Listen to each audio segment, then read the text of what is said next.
गांव था, नाम था ढोलकपुर। बड़ा ही शांत और सुंदर गांव था। लोग हमेशा खुशी से झूमते थे क्योंकि उस गांव में रहता था महाराज रायस्टार, जो अपने गांव के लिए एक शेर था, जो कभी अपने लोगों के साथ गलत होने नहीं देता था। लेकिन उस गांव में छुपा था एक डरावना राज, एक राज जो सबके दिल में था पर जुबान पे नहीं। गांव के बीच एक सूखा हुआ पेड़ था जिसे लोग कहते थे श्रापित पेड़। ना कोई उसके पास जाता, ना कोई उससे आंख मिलाता।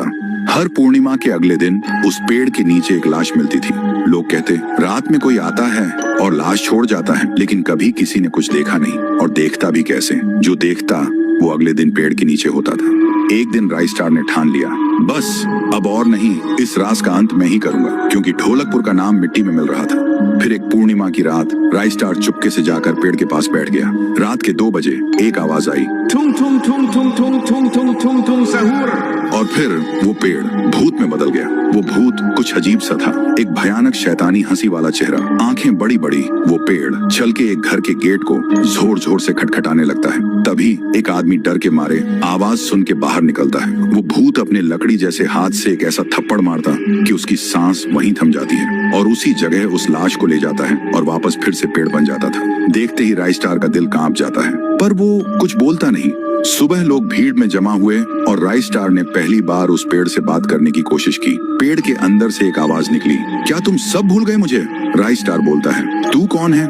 पेड़ बोलता है, मैं हूँ ठुन ठुन ठुन साहुर। एक वक्त था जब मैं भी इस गांव का एक प्यारा सा बच्चा था, लेकिन 100 साल पहले मुझे इसी पेड़ से रस्सी बांधकर उल्टा लटका दिया गया, गांव वालों की आंखों के सामने, और मेरी मौत को तमाशा बना दिया गया, सिर्फ इसलिए क्योंकि मैंने एक राज देख लिया था जो लोग छुपाना चाहते थे।